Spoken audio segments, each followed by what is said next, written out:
com destruição, com tanques. É uma guerra também nas redes. A Rússia atacou nessa semana uma torre de TV em Kiev, a capital da Ucrânia, e o objetivo foi derrubar a rede de telecomunicações.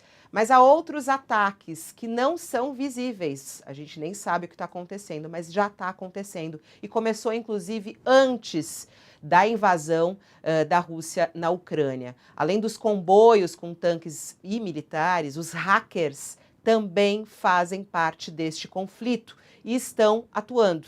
Desde a anexação da Crimeia em 2014, os russos aprimoraram as estratégias de cyberataque e de defesa também.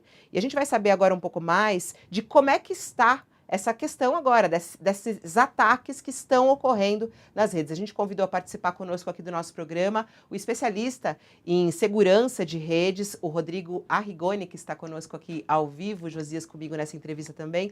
Olá, Rodrigo, bom dia, seja bem-vindo aqui ao nosso programa. Bom dia, Fabiola. Bom dia, Josias. Bom dia, internautas.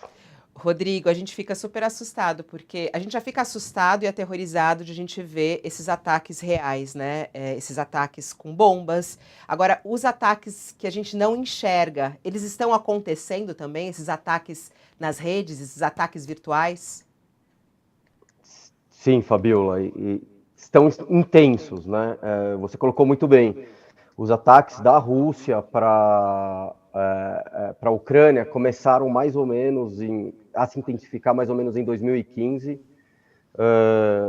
com, inclusive, o que é interessante, né? Você citou a Crimeia em 2014, tem um dos principais grupos que atacam a Ucrânia, e na verdade não só a Ucrânia, mas que combatem essa guerra cibernética da Rússia, fica localizado na Crimeia.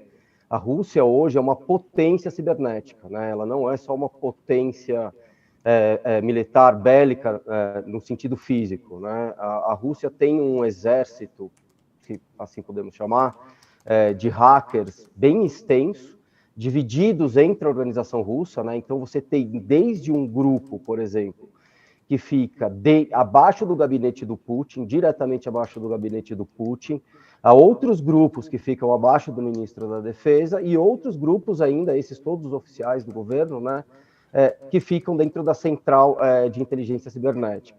Todos os grupos muito bem equipados, com conhecimento técnico altíssimo, e que, desde a invasão, se intensificaram os ataques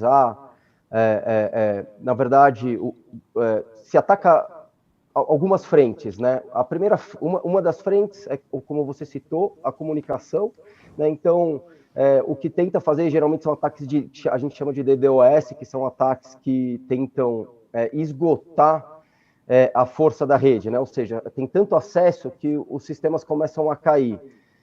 Então, eles tentam fazer isso nos sistemas de comunicação da Ucrânia, por exemplo. Outro tipo de ataque que está acontecendo em alguns pontos, né, ou algumas áreas de infraestrutura da Ucrânia, são os wipers, que são ataques bem danosos, que o que eles fazem, depois que eles invadem, eles apagam todos os dados, né? E agora, historicamente, a Rússia já era uma potência, desde 2008, desde 2009, é uma potência que atua de maneira não benéfica, podemos colocar assim, para ser mais delicado na internet. E pouco se fez, né, até hoje. Tiveram muitas investigações dos ocorridos. Em 2015, a Rússia atacou a Ucrânia e impactou o fornecimento de energia no inverno, né, uma coisa seríssima. Estava tudo ligado, os operadores, por exemplo, não conseguiam mexer no mouse.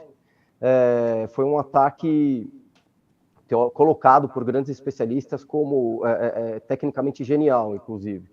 E desde então a Ucrânia sofre esses ataques. Agora, claro que com a guerra, tudo isso se intensificou. Rodrigo, uma coisa que se diz é que o presidente ucraniano Zelensky ele tem utilizado muito espertamente, muito adequadamente os meios eletrônicos, né? O fato de ele ser um ator, comediante, que era utilizado contra ele, que levava as pessoas a enxergarem nele um político inepto, agora é apresentado como algo positivo, porque ele entende de opinião pública e está manejando isso bem nas redes sociais, sobretudo. Agora, isto que ele está fazendo é o suficiente para se contrapor a este império, como você se refere, à força cibernética da Rússia, ou isso vira um asterisco perto dessa estrutura russa? Então, um asterisco não diria. Eu acho que qualquer força contrária hoje é favorável, né? Porque se você, de alguma maneira, divide, né, a sua potência bélica, no caso digital, né? Eu acho que a Ucrânia tem utilizado, sim, de uma maneira inteligente, não só por essa questão que na parte da segurança seria chamada mais como engenharia social, né, ou também um posicionamento para combater as fake news, porque os ataques cibernéticos não são só os ataques de invasão ou de DDoS que a gente fala, que é de exaustão, né, das redes, mas a fake news também é um tipo de ataque cibernético, né, e que a Rússia, desde que começou a invasão, tem exaustivamente utilizado essa metodologia. Então, o posicionamento do presidente russo muito bem feito até então nas redes sociais, ajudem muito, por exemplo, a combater a fake news. Né? É muito interessante um presidente hoje no Twitter conseguir falar que o que está sendo publicado extensamente é mentira, né? Por exemplo, eu estou aqui... Você concorda, então, você concorda com a avaliação de que o Zelensky está utilizando bem os mecanismos eletrônicos que estão à disposição dele? Sim, concordo que sim, e claro que não estou sendo judicativo em relação ao conteúdo, né? Tem muita gente que discorda o chamamento dele da população e pegar em armas, isso. Então, longe não, né? Mas próximo dessa questão, mas sem incluí-la, realmente, e não só dele, né? O ministro da Defesa e também o Ministério da Defesa, que fez um chamado a grupos hackers, né? E todos que pudessem ajudar nessa guerra cibernética, que hoje tem mais de 30 grupos que eu consegui contar, identificando a partir de outros especialistas que também ficam minerando a internet. Então, eu fiz um levantamento rápido e identifiquei mais de 30 grupos hoje, por exemplo, lutando do lado da Ucrânia nessa guerra cibernética, né? Então, sim, é interessante, mas ao mesmo tempo a Rússia é muito experiente nisso que está fazendo, né? Como eu disse, é incrível, mas tem vírus e malwares, ou até ataques DDoS, esse de exaustão. Em 2008, especialistas americanos encontraram, né, indícios da Rússia atacando os Estados Unidos. Né? Então, a gente está falando de uma experiência bélica cibernética de muito tempo. Ô, Rodrigo, é muito interessante isso que você está falando, né? Porque a gente vê o mundo apoiando a Ucrânia neste momento, e de várias formas. E aí você está falando até dos hackers se unindo para lutar na internet contra a Rússia. E aí, quando você fala da força da Rússia, você está falando do governo russo? Isso é algo comandado pelo governo russo ou não? São os próprios hackers russos, independentemente do governo, defendendo o seu país? Então, aí que a história fica muito interessante, né? São todos do governo, na grande maioria, oficialmente do governo russo, tá? Eles estão dentro... Claro que não são informações extraoficiais ou superoficiais. Tudo isso que a gente está falando tem a ver com coleta de informações de inteligência, né? Então, mas se tem pelo menos 4 grandes áreas desses exércitos de russos cibernéticos, né? E aí, o que eu falo que fica interessante ou triste, na verdade, é que também você tem grupos, por exemplo, tem um grupo que começou a atuar agora, a partir, eu acho que há 2 dias ele está atuando intensamente nessa guerra cibernética, ele chama Bulltrap. É um grupo que já teve relações, indícios de relações fortíssimas com crimes cibernéticos, né? Então, muito no mercado financeiro.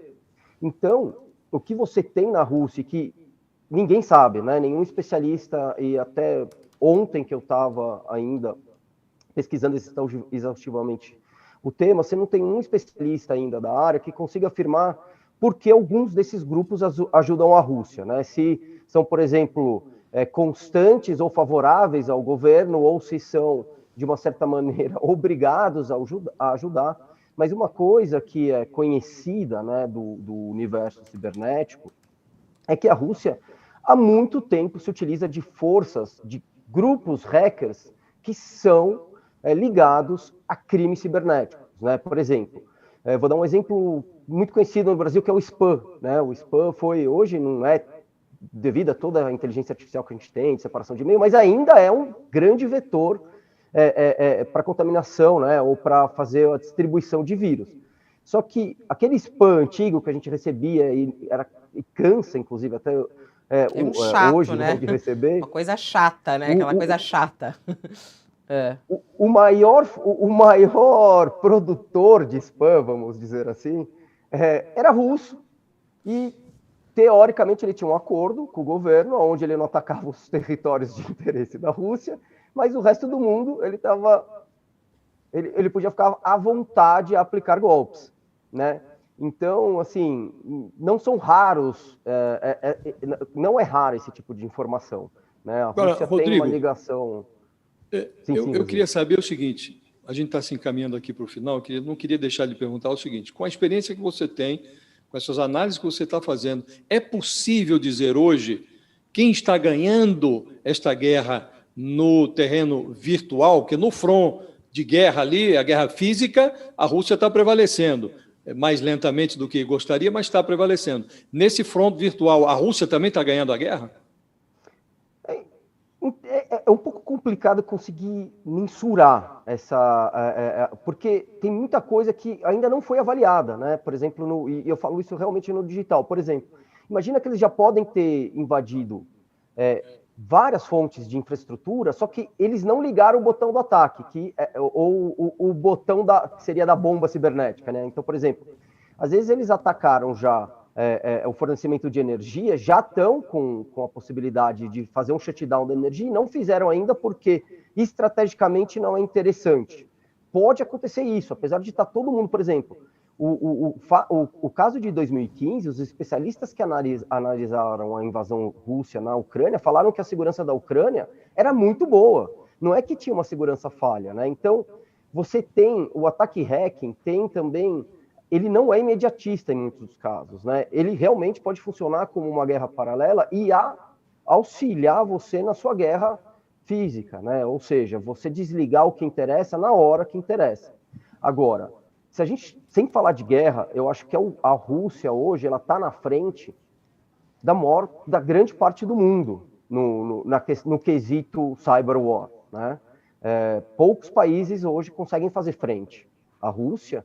Então, o que eu posso dizer é, se a Rússia está atacando e ela quer atacar, muito difícil quem está sofrendo o ataque não tenha danos colaterais sérios. Então, quer dizer, não dá para a gente cravar que ela está vencendo, como ele te perguntou, mas é bem possível, bem provável que vença por toda essa força. Puxa, dá ainda mais medo. Obrigada, Rodrigo, por nos manter atentos a esse assunto. Acho que super